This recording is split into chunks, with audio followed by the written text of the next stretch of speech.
ये पॉलिटी का घटना चक्र है, घटना चक्र पॉइंटर, ठीक है। इसमें भी क्वेश्चन और आंसर होंगे, एक्सप्लेनेशन नहीं है, वो इनकी जो प्रीवियस सीरीज होती है उसमें होता है, ठीक है।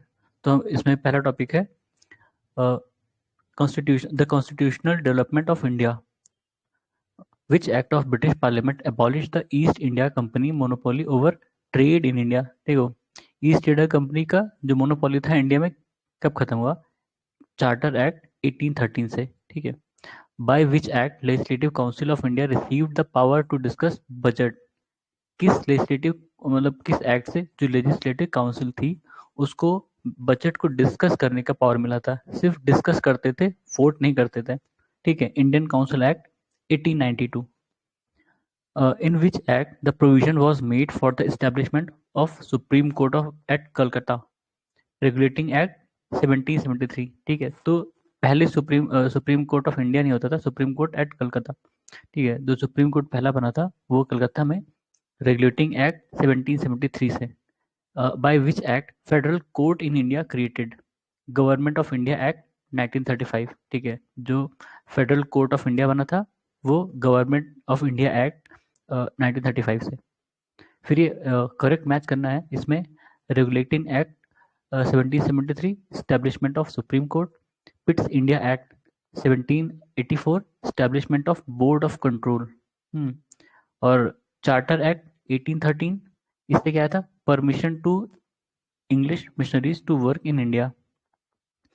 इसमें डिटेल डिस्कशन नहीं, वरना चार्टर एक्ट 1813 में और भी चीज़ें आई थी, जैसे हमने ऊपर देखा कि ट्रेड मोनोपोली खत्म हुई थी, और उसके अलावा ट्रेड विद चाइना उसके लिए था, और एक दो और चीज़ें थी, एजुकेशन के लिए पॉलिसीज आई थी शायद। Charter act 1833, appointment of law member in governor general council, ठीक है।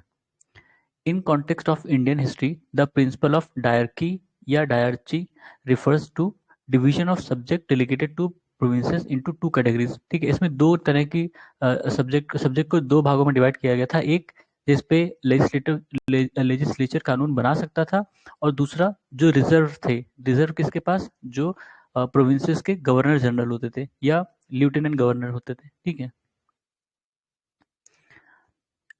फिर under which act dyarchy was introduce in at central level?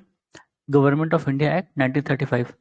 तो 1919 में जो था डायरकी स्टेट लेवल पर आई थी, ठीक है, 1919 में, और 1935 में स्टेट लेवल से हटा के सेंट्रल पे लाए थे, ठीक है। स्टेट में खत्म कर दिया गया था, सारे सब्जेक्ट पे वो कानून बना सकते थे जो स्टेट लेजिस्लेचर थी, और गवर्नमेंट ऑफ इंडिया, मतलब जो नेशनल लेवल की जो उस समय गवर्नमेंट रही होगी या इंडिया लेवल की, वो ये सेंट्रल गवर्नमेंट करते थे, ठीक है। उसमें डायरेक्टली लाई गई। डायरेक्टली का मतलब कि कुछ सब्जेक्ट रिजर्व होंगे और कुछ पे कानून बना सकते हैं, ठीक है। रिजर्व और डेलीगेटेड ऐसे समझ लो, ठीक है। हाँ, the act of 1909 was associated with introduction of separate electorate, ठीक है। किसको दिया गया था? मुस्लिम्स को दिया गया था। Which are the principal feature of government of India act 1919? तो इसमें दिया गया है introduction of dyarchy in executive government of provinces, devolution of legislative authority by centre to the provinces, ठीक है। 1919 में ये दो काम हुए थे, एक जो प्रोविंसेस में डायरकी इंट्रोड्यूस की गई थी, और दूसरा सेंट्रल की जो कुछ पावर थी उसको डेलीगेट किया गया था प्रोविंसेस को, कि उस पे वो भी कानून बना सकें। फिर government of India gave women reserve seats in legislature, किसमें था? गवर्नमेंट ऑफ इंडिया एक्ट 1935 में, ठीक है। कह सकते हो कि वुमेन को पहली बार रिजर्वेशन लेजिस्लेचर में कब दिया गया था? गवर्नमेंट ऑफ इंडिया एक्ट 1935 में, ठीक है। अभी अपने अपने यहाँ इंडिया में कुछ साल पहले कानून आया, लास्ट ईयर आया था, ये शायद इसी साल आया। पर उसमें भी कई सारे मतलब प्रोविजंस हैं। Federal system proposed under government of India act 1935 was federation of India. इसमें फेडरेशन किसका था? जो ब्रिटिश के जो प्रोविंसेस थे, ब्रिटिश गवर्नमेंट के, और जो प्रिंसेस मतलब प्रिंसेस रूल किंगडम थे, ठीक है, या इंडियन स्टेट जिनको कह सकते हो। Which act of government of India provided for separate examination for the civil services? Government of India act 1919, ठीक है। ऑल्दो ये सिविल सर्विस वाला कॉन्सेप्ट बहुत पहले आया था, लेकिन ये बाद में सेपरेट एग्जामिनेशन इसके लिए होने लगा था। Which act by which act the system of Chamber of Princes with 120 member was created? Government of India Act 1919. ठीक है। In the Government of India Act 1919, the functions of provincial government were divided into reserved and transferred subject. Which of the following were reserved subject? अब ये थोड़ा सा complex है क्योंकि इसमें रटना पड़ेगा आपको कि कौन सा रिजर्व सब्जेक्ट था, कौन सा ट्रांसफर्ड था। ठीक है, ट्रांसफर्ड का मतलब जिस पर वो लेजिस्लेचर कानून बना सकती है। रिजर्व मतलब जिस पर जो मतलब स्टेट के केस में जो लेफ्टिनेंट गवर्नर थे उनकी उनका उनका पावर था कि वही कानून बना सकते हैं, और जब सेंटर में गया तो गवर्नर जनरल के हाथ में। ठीक है, तो इसमें कौन कौन से थे? Administration of justice, local self government, land revenue, police. ठीक है, ये सारे उस समय रिजर्व सब्जेक्ट थे जब डायरेक्टली इंट्रोड्यूस की गई थी 1919 में। ठीक है, कहाँ पर? स्टेट लेवल पर। नहीं, तो इसमें कह रहा है 134 है। मतलब administration of justice, land revenue और पुलिस। लोकल सेल्फ गवर्नमेंट नहीं था, इसको ट्रांसफर्ड में रखा गया था, मतलब इस पे कानून बना सकते थे। ठीक है, फिर which act introduce principle of constitutional autocracy? Constitutional autocracy, government of India act 1935। The Indian legislature was made by cameral for the first time by cameral मतलब जिसमें दो हाउस हों। ठीक है, जैसे अभी है लोकसभा राज्यसभा, तो ये कब आया था इंडिया में? Government of India act 1919। The power of president to issue ordinance is a relic of government of India act 1935। relic मतलब कुछ बचा हुआ जैसे। ठीक है। तो पहले इंट्रोड्यूस किया गया था गवर्नमेंट ऑफ इंडिया एक्ट में, बाद में जब संविधान बना तो हम लोगों ने इस प्रोविजन को रखा। ऑर्डिनेंस अभी भी प्रेसिडेंट बना सकते हैं। उस समय कौन था? उस समय गवर्नर जनरल बनाते होंगे। Which act for the first time made it possible for Indians to take some share in administration of their country? Charter act 1833। ठीक है, क्यों ऐसा क्यों? क्योंकि शायद इंडियंस को अलाउ कर दिया गया था एडमिनिस्ट्रेशन में। ठीक है, जो उस समय की सिविल सर्विसेज थी। Read the following statement with reference to Indian council act 1861। Choose the correct option. As a result of this act, total member of Executive Council of Governor General became 7. For legislative work, number of additional members could be minimum of 6 and maximum of 12. No differentiation was made between state and central subject. Uh, which of these statement is true? मतलब दूसरा और तीसरा कह रहा है। ठीक है, कौन सा? legislative work, for legislative work the number of additional member could be minimum of 6 और maximum of 12, और no differentiation was made between state and central subject.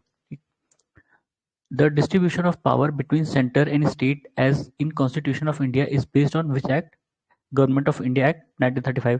जब हमने कॉन्स्टिट्यूशन डेवलपमेंट पढ़ा है, अगर आपने मतलब लक्ष्मीकांत पढ़ी होगी तो उसमें देखा होगा कि कई जो पुराने एक्ट थे मतलब जो खासकर 1935 से कई प्रोविजंस लिए गए हैं, और बाहर के देशों के जो कॉन्स्टिट्यूशन उससे भी हमने कई सारे प्रोविजन लिए हैं। ठीक है, in the federation establish under government of India act 1935 residuary power were given to governor general. ठीक है, अभी किसके पास है?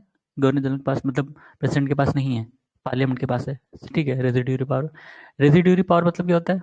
वो सब्जेक्ट जो मेंशन नहीं है कॉन्स्टिट्यूशन में, उनमें अगर अराइज करते हैं तो उस पर कौन कानून बनाएगा? ठीक है, फॉर एग्जाम्पल जब कॉन्स्टिट्यूशन बना होगा तो न्यूक्लियर पावर की बात नहीं थी। ठीक है, न्यूक्लियर उतना अपने लिए इम्पोर्टेंट नहीं था, हो सकता है। ठीक है, बहुत कह सकते हो मतलब तुरंत ही शुरू हुआ था, तो लोगों को मतलब पार्लियामेंट को इतना नहीं होगा कि न्यूक्लियर पे कोई कानून बनाना चाहिए। ठीक है, तो जब न्यूक्लियर सब्जेक्ट क्रॉप अप हुआ तो पार्लियामेंट ने उस पर कानून बनाया। कंप्यूटर जैसी चीज़ें उस समय नहीं रही होंगी। ठीक है, जब अपना कॉन्स्टिट्यूशन बना था बहुत मतलब उसके फेज में रहा होगा बहुत शुरुआती दौर में, तो उस समय नहीं कानून बने होंगे। तो अब कंप्यूटर पे अगर लॉ बनाना है तो कौन बनाएगा? पार्लियामेंट। ठीक है, तो रेजिड्यूरी पावर्स उससे रिलेटेड होती हैं, जो चीज़ें मेंशन नहीं है अगर वो क्रॉप अप होती हैं तो उस पर कौन बनाएगा? Why the government of India act 1935 is important? It is the main source of constitution of India. ठीक है, काफ़ी चीज़ें कॉपी की गई हैं वहाँ से। Which act led to the separation of Burma from India? Government of India act 1935। ठीक है, the proposal for framing of constitution of India by an elected constituent assembly was made by Cripps mission. ये important है, ठीक है। Cripps mission का ही proposal था constituent assembly बनाने का, जिसको बाद में माना गया। और फिर उसी आधार पर कॉन्स्टिट्यूएंट असेंबली बनी, जिसमें जिसमें इंडिया के इलेक्टेड लोग, मतलब इंडियंस ने बनाया ना अपना कॉन्स्टिट्यूशन एक तरह से। ऑल्दो उनका इलेक्शन जो था वो डायरेक्ट इलेक्शन नहीं था, वो प्रोविंसेस से इलेक्ट होके आए थे, ठीक है, एक तरह से इनडायरेक्टली इलेक्ट होके आए थे। और उस समय वोट देने का अधिकार भी सबको नहीं था, क्योंकि एडल्ट फ्रेंचाइजी नहीं थी। तो उसके लिए कुछ अधिकार, मतलब कुछ आधार होता था कि आपको वोटिंग राइट कब मिलेगा, जब आप इनकम टैक्स दोगे या इतनी प्रॉपर्टी होनी चाहिए, उस आधार पर मिलता था, ठीक है। The objective of Ilbert Bill in reference with colonial rule in India was related to Ilbert Bill to bring Indians and European at equal status as far as penal jurisdiction of court was concerned। मतलब इसका मतलब था कि जैसे जो court थी पहले, उसमें दो तरह के जज होते थे, इंडियन, यूरोपियंस, ठीक है, इंडियंस और यूरोपियंस। यूरोपियन में भी कई तरह के, मान लो ब्रिटिश हुए, आयरिश हुए, ठीक है, स्कॉटिश हुए। तो जो यूरोपियन अगर कोई क्राइम करता था तो उसको पनिश करने का अधिकार या ट्रायल का अधिकार सिर्फ यूरोपियन जज को था, इंडियन जजेस को नहीं था, ठीक है। तो इल्बर्ट बिल जब आया तो उसमें उसने कहा कि जो यूरोपियन कोई कल्प्रिट है उसको इंडियन जज भी पनिश कर सकता है, ठीक है, वो भी उसके कोर्ट में भी उसको ले जा सकता है। तो इस पर बड़ी कंट्रोवर्सी हुई थी और ये बिल वापस लेना पड़ा था इनको, ठीक है, इल्बर्ट बिल नहीं आ पाया था। As per cabinet mission plan in the constituent assembly to decide allotted member seat in each provinces, one representative was in ratio to which population 10 lakh, ठीक है। जो कैबिनेट मिशन प्लान का था कॉन्स्टिट्यूएंट असेंबली के लिए, उसमें एक सीट जो है 10 लाख लोगों को रिप्रेजेंट कर रही थी, ठीक है। Indian constituent assembly was established under cabinet mission 1946, ठीक है। आइडिया किसका था? क्रिप्स मिशन का। माना किसका गया? कैबिनेट मिशन का, ठीक है, कॉन्स्टिट्यूएंट असेंबली बनाने के लिए।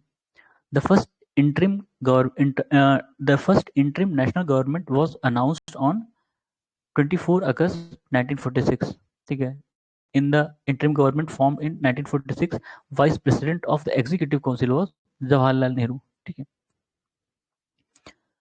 मतलब जो पहली इंटरिम गवर्नमेंट बनी उसमें प्रेसिडेंट किसको बनाया गया था? प्रेसिडेंट, जो गवर्नर जनरल था वही प्रेसिडेंट था, ठीक है। और वाइस प्रेसिडेंट कौन बना? Jawaharlal Nehru, who was not the member of interim government formed in August 1946 AD। Doctor S Radhakrishnan. ये ऑप्शंस में से है, कई और लोग भी होंगे जो नहीं बने होंगे, लेकिन उस ऑप्शन में doctor S Radhakrishnan odd one out है, ठीक है। Which statement is true? Assertion है, according to the Wavell plan the number of Hindu and Muslim member in executive council was to be equal, ठीक है, ये सही था। Wavell thought that this arrangement would have avoided the partition of India, ठीक है, ये तो फॉल्स है। Who gave the idea of constituent assembly firstly for the formation of constitution for India? Swaraj party 1934 में, ठीक है। स्वराज पार्टी हमने देखा था, स्वराज पार्टी एक अलग ब्रांच थी उसकी इंडियन नेशनल कांग्रेस की ना, और उन लोगों ने ही पहली बार कॉन्स्टिट्यूएंट असेंबली का आइडिया दिया था। फिर consider the following statement. Assembly was based on adult suffrage. The assembly was result of direct election. Assembly was multi party body. Assembly work through various committees, ठीक है। तो इसमें से कौन कौन सा स्टेटमेंट करेक्ट है वो बताना है, ठीक है। एडल्ट सफरेज से तो नहीं हुआ था, बताया था मैंने कि वोट देने का अधिकार सबको नहीं था, और वो प्रोविंसेस से इलेक्ट होके आए थे, तो ये वाला कैंसिल हो गया, ठीक है। प्लस कह रहा है assembly was as result of direct election, ये भी गलत है, डायरेक्ट इलेक्शन नहीं था, इनडायरेक्ट इलेक्शन था, ठीक है। Assembly was a multi party body, हाँ ये था, क्योंकि कई सारे अलग अलग पार्टीज ने भी पार्टिसिपेट किया था उसमें। फिर assembly work through various committees, ये भी बात सही है, बाकी दोनों सही है, पहले दोनों गलत है, ठीक है। कॉन्स्टिट्यूएंट असेंबली की बात हो रही थी वो, ठीक है, constituent assembly. Which statement regarding the Indian constituent assembly is correct? It was not based on adult franchise, सही है। It resulted it resulted from direct election, गलत है। It was not a multi party body, गलत है। It work through several committees, सही है, ठीक है। तो इसमें पहला और आखिरी सही है। Member of constituent assembly who drafted the constitution of India were elected by legislative assemblies of various provinces, ये मैंने बताया था, ठीक है। और इलेक्शन जो है वो एडल्ट सफरेज से नहीं होता है। एडल्ट सफरेज मतलब वो एक एज डिसाइड कर देते हैं, मान लो कि डिसाइड कर दिया कि 18, जब आप 18 के हुए तो आप एडल्ट हो गए, तो आप 18 के हैं, एडल्ट हो गए, आप वोट दे सकते हैं, ठीक है, एडल्ट सफरेज। या कोई और एज डिसाइड करते हैं, जो भी एज वो डिसाइड करेंगे वही एडल्ट सफरेज हो जाएगा, ठीक है, कि आप इतने साल के हैं तो एडल्ट हैं और आप वोट दे सकते हैं। With reference to Indian history, the member of the Constituent Assembly from the provinces were elected by provincial legislative assemblies. ठीक है. Who was the first elected chairman of Constituent Assembly? Dr. Rajendra Prasad. ठीक है, elected chairman बोला है, elected chairman of constituent assembly, लेकिन ये पहले chairman नहीं थे, ठीक है, इसके पहले शायद एसपी सिन्हा चेयरमैन थे, और उसके बाद इलेक्शन हुआ तो डॉक्टर राजेंद्र प्रसाद बने। Constituent Assembly of India was established on which date? 9 दिसंबर 1946। ठीक है, इंपॉर्टेंट डेट है, डेट बहुत इंपॉर्टेंट है यूपी पीसीएस में, उसको आप कहीं लिख लो, याद कर लो, चाहे जैसे भी, ठीक है, रट्टा मार के। First session of constituent assembly held on 9 December 1946। Doctor Rajendra Prasad was elected the chairman of constituent assembly in December 1946 AD। अच्छा, मतलब 9 दिसंबर के बाद इलेक्शन हुआ होगा प्रोबेबली, ठीक है। The resolution of The resolution for giving a constitution to India was adopted by Constituent Assembly on which date? 22 जनवरी 1947। ठीक है, ये इंपॉर्टेंट है। एक रेजोल्यूशन जिसको कॉन्स्टिट्यूएंट असेंबली ने अडॉप्ट किया था, किस तारीख को? 22 जनवरी 1947 में, और इसको कॉन्स्टिट्यूशन घोषित किया था। Who proposed the preamble before drafting committee of constitution? Jawaharlal Nehru. Preamble of instruction या ऐसे कुछ था शायद, इसमें हो, देखेंगे, ठीक है, उसी को ही बाद में प्रियम्बल घोषित किया गया। In relation to formation of constitution of India, which of the following statement is are correct? Resolution of objective by, अच्छा ये है, resolution of objectives by Nehru affected the making of constitution. Preamble fulfills various important objective and aims. People of India ordered या directed the constitution. Head of state is elected by the people directly। ठीक है, तो इसमें से बोल रहा है कि कौन कौन सा स्टेटमेंट सही है। पीपल ऑफ इंडिया ऑर्डर्ड या डायरेक्टेड द कॉन्स्टिट्यूशन, ये तो गलत है, ठीक है, बाकी सारे मुझे सही लग रहे हैं।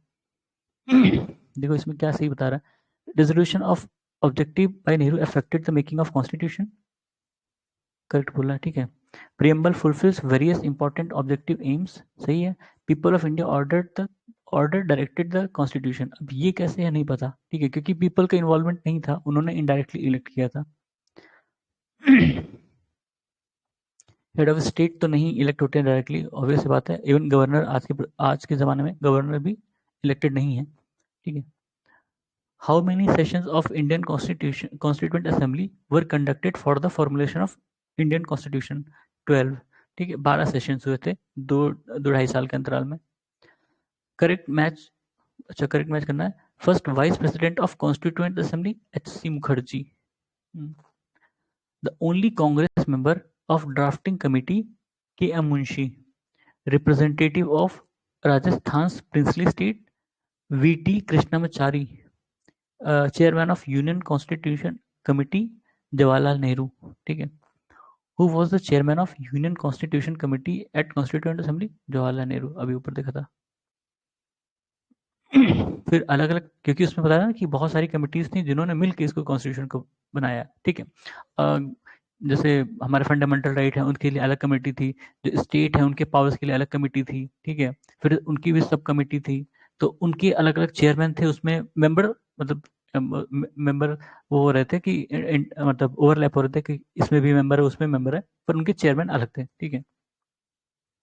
तो advisory committee on fundamental right Sardar Patel, ठीक है। Advisory committee on fundamental right minorities and tribal and extended excluded areas, उसके सरदार पटेल थे। स्टीयरिंग कमेटी कौन थे? राजेंद्र प्रसाद, ठीक है। Union power committee Jawaharlal Nehru. Drafting committee B R Ambedkar, ठीक है। फिर consider the following events and arrange these in correct chronological order starting from the earliest to least, ठीक है। तो इसमें पहले स्टेटमेंट दिया है, बाद में उन्होंने बताया कि कौन सा पहले। Appointment of drafting committee, Indian constitution was adopted and enacted date of commencement of Indian constitution assembly first met. ये ऑब्वियस सी बात है, ये पहला होगा। ठीक है, उसके बाद कह रहे हैं पहला वाला सेकंड पे है, अपॉइंटमेंट ऑफ ड्राफ्टिंग कमेटी, फिर तीसरा, फिर दूसरा, अच्छा फिर तीसरा, फिर दूसरा, ऐसे। In which meeting of Constituent Assembly of India did Jawaharlal Nehru laid down the objective resolution? पांचवे में, ठीक है। Who was the chairman of Provincial Constitution Committee of Constituent Assembly? Sardar Patel. Drafting committee, ये सारी चीजें जो मतलब लक्ष्मीकांत है उसमें लिखी हुई हैं लास्ट पेज में, मतलब पहले जो चैप्टर जिसमें वो डेवलपमेंट के बारे में, सेकंड चैप्टर होगा मेरे ख्याल से, उसमें लास्ट में लिखा हुआ है कि जिसमें कॉन्स्टिट्यूशन मेकिंग के बारे में है ना, तो उसमें लास्ट में लिखा हुआ कि किस कमेटी के कौन अध्यक्ष थे, या उस सब कमेटी के मेंबर्स भी लिखे हुए हैं। ठीक है, तो उसके बाद उसको देखते रहना बीच बीच में।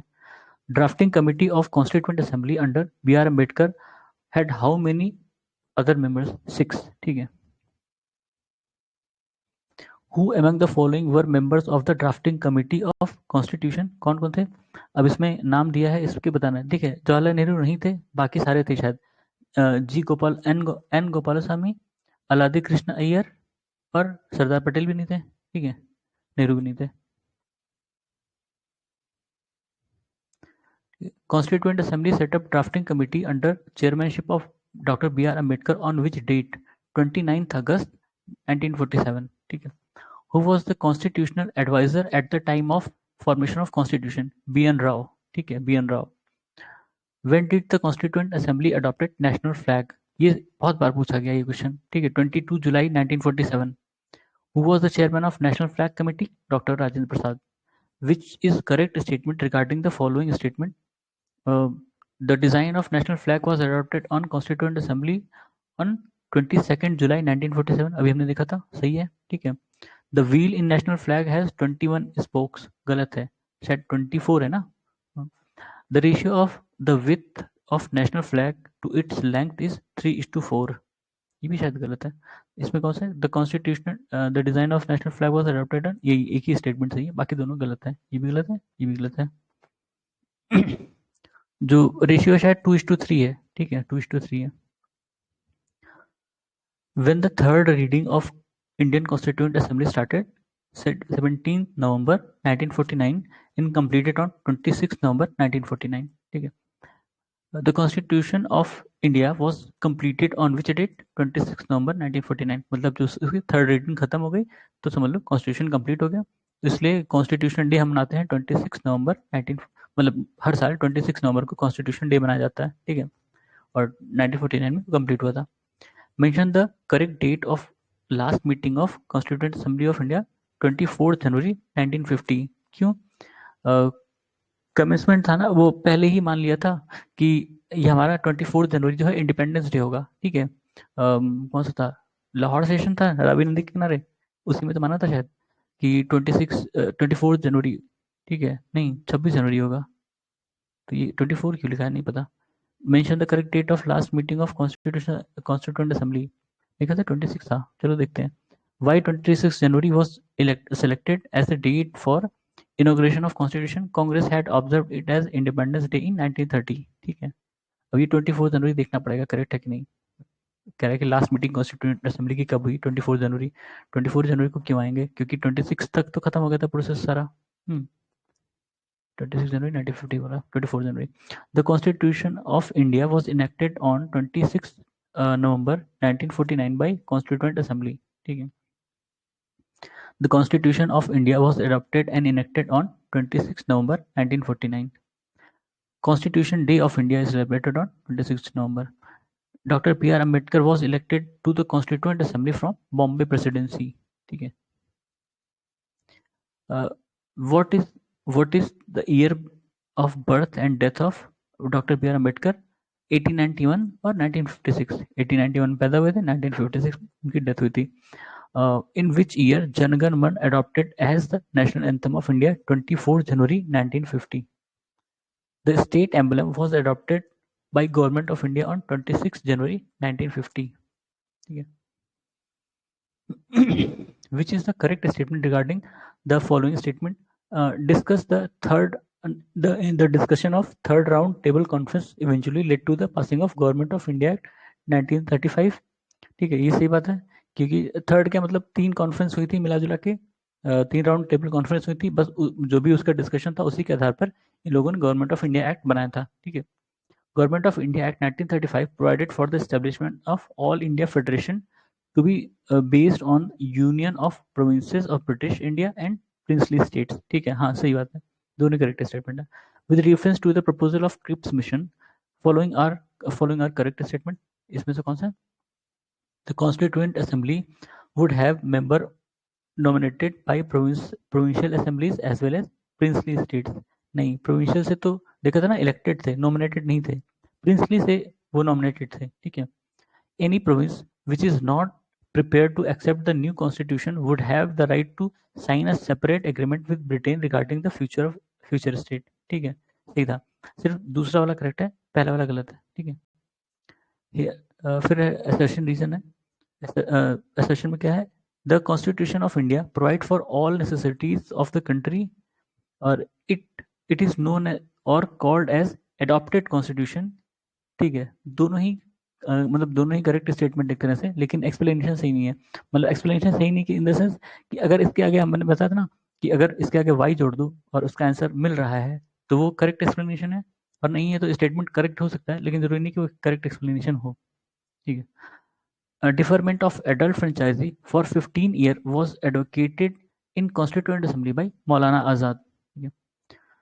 मतलब उनका कहना था कि जो ये मतलब जो एडल्ट फ्रेंचाइजी देना है सबको वो 15 साल के लिए टाल दिया जाए, बाद में देते हैं, क्योंकि अभी तुरंत आज़ादी मिली है और ज़्यादा एजुकेशन है नहीं, तो डेमोक्रेसी का मतलब नहीं पता होगा लोगों को, और वोटिंग किसको करनी है ये भी नहीं पता होगा, लेकिन ये माना नहीं गया। ठीक है, एडल्ट फ्रेंचाइजी हमें कॉन्स्टिट्यूशन में दे दी गई। Consider the following statement and choose the correct answer. Assertion क्या है? इंडिया इज डेमोक्रेटिक कंट्री, सही बात है। India has constitution of its own, ये भी सही बात है, बात दोनों सही है लेकिन एक्सप्लेनेशन सही नहीं है। डेमोक्रेटिक मतलब क्या?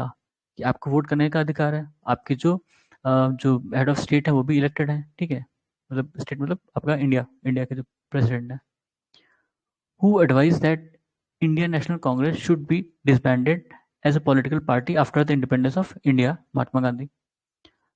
Who was the president of Indian National Congress at the time of partition? G.B. Kripalani। ठीक है, in their nationalist reaction, the founding fathers of Indian Constitution tended to minimize the importance of minority interest and emotions.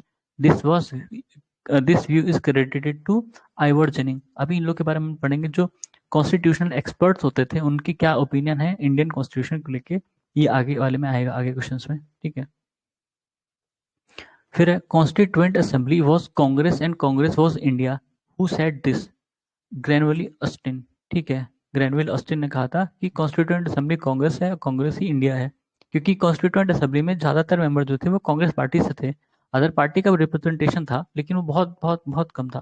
ठीक है, और जितने भी लगभग president बने थे अलग अलग कमेटी के एक्सेप्ट द ड्राफ्टिंग कमेटी, वो कांग्रेस मेंबर थे। ठीक है, who said India is quasi federal state? K C Wheare. ठीक है, ये सब कॉन्स्टिट्यूशनल एक्सपर्ट हैं। ठीक है, कॉन्स्टिट्यूशन के एक्सपर्ट जो होते हैं। Who in the beginning presented the idea of Indian constituent assembly in pre independence day? M N Roy ने कहा था। ठीक है, एम एन रॉय ने बहुत पहले सजेस्ट किया था एक कॉन्स्टिट्यूएंट असेंबली होनी चाहिए। How many member were in Indian constituent assembly? 15। ठीक है, वुमेन मेंबर पूछ रहा है, कितने थे? 15 थे।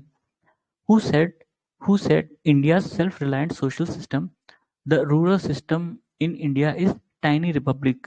चार्ल्स मैटकाफ ने कहा था। ठीक है, मतलब जो रूरल सिस्टम है इंडिया में वो एक तरह का टाइनी रिपब्लिक है। रिपब्लिक मतलब जिसके रूलर होते हैं वो इलेक्टेड होते हैं, खासकर उसका जो हेड होगा। हाँ, तो हमारे पंचायत होती थी, पंच जो है वो इलेक्टेड होते हैं ना एक तरह से। The state and central government derive power from constitution of India. ठीक है, तो इसके बाद है constituent assembly and making of constitution, इसको हम बाद में शुरू करते हैं। तब तक के लिए धन्यवाद।